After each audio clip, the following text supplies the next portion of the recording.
د سلام په وړاندې کولو سره پام راګرځوم د نن ورځې تازه مهم او وروستۍ خبرونو ته. درنو مینوالو السلام علیکم.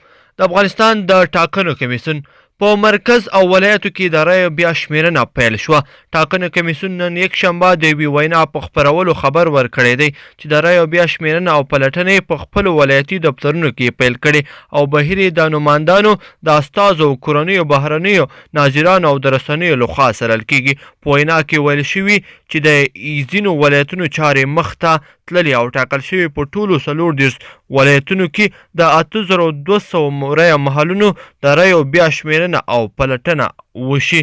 ډاکټر عبدالله که د رایو بیا شمیرنه ونه درول شي د ټاکنو پایلې نه منم. د عبدالله په مشرۍ د ثبات او همپالنې ډلې د ټاکنو له کمیسیونه د رایو بیا نه شمیرلو غوښتنه وکړه چې په وینا یې دغه ټاکنې ډلې له څارونکو پرته د بیا شمیرنه مشروعیت نه لري. خو د محمد اشرف غني په مشرۍ د دولت جوړونکي ټیم یې په غبرګون کې ویلي تاسو ویلي وو چې د ټاکنیز کمیسیون کار دې ته درناوی کوي یوازې هغه وخت چې ستاسې ډلهییزو او شخصي فرمایشونو ته یې غاړه کېښودله. پاکستان سلګونه هندي سیکان د مذهبي مراسمو لپاره پاکستان ته ولاړل. په یو بېساري اقدام کې په سلګونو هندي سیکان د نومبر په 9 د مذهبي مراسمو لپاره پاکستان ته ولاړل.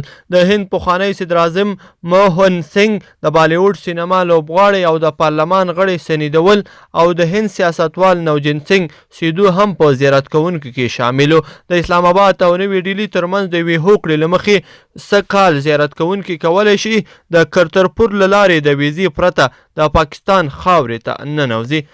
د تکواندو لوبغاړي د تکواندو افغان لوبغاړو چین کې د سرو او سپینو زرو میډالونه ګټلي. د افغانستان د تکواندو ملي لوبغاړو د چین هیواد په کوربتوب د تکواندو لوبو یو طلا او یوه نقره میډالونه ګټلي. د تکواندو فدراسیون د مطبوعاتو مسؤل ذبیح الله شهزاد پرون شپه د افغان لوبغاړو د لاسته راوړنو په اړه ازادي راډیو ته وویل د چینا اوپن په تکواندو لوبو کې له 14 هیوادونو څخه 400 لوبغاړو برخه اخیستې وه. خوشبختانه زموږ لوبغاړي پکې د سرو زرو او سپینو زرو میډالونه حاصل کړه.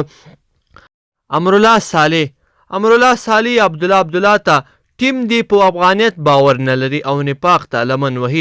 امرالله صالح د عبدالله وروستیو خبرو ته په خبرګون کې ویلي دي چې ته خبرې کنه ټیم دی بل کار نه لري له سهاره تر بیګا قومي او سمتي نفاق ته لمن وهي او تر څنګ نه په افغانیت باور لري او نه هم په ملي یووالي. نن د ثبات او همپالنې ټاکنیز ټیم مشر عبدالله په کابل کې رسنیو ته په خپلو خبرو کې ویل چې رایه دې بیا نه شمیرل کیږي او که بیا وشمیرل شي نو دوی به نور سوله ییز ګامونه پورته کړي.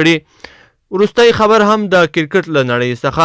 د کرکټ بورډ غوراوي کمیټې ته نوي غړي ورزیات شول. د افغانستان کرکټ بورډ د غوراوي کمیټه چې مخکې 3 غړي درلودل اوس یې غړي 5 ته زیات شول. په دغه لړ کې رئیس احمدزی، دولت احمدزی او قیام کاکړ د غوراوي کمیټې نوي غړي شول. همداراز د پخوانیو غړو له برخې بیا مجاهد زدران د غوراوي کمیټې څخه لرې شو. همداراز د غوراوي کمیټې په غړو کې بیا پاچا حسین او انډیمولز هم دي چې د انډیمولز د غوراوي کمیټې مشرتوب هم په غاړه لري. ګرانو کتونکو مینوالو په دې هیله چې دغه ویډیو مو خوښه شوې وي، که چېرې مو ویډیو خوښه شوې وي در سره لایک کړئ او نورو دوستانو سره هم شریکه کړئ. مننه.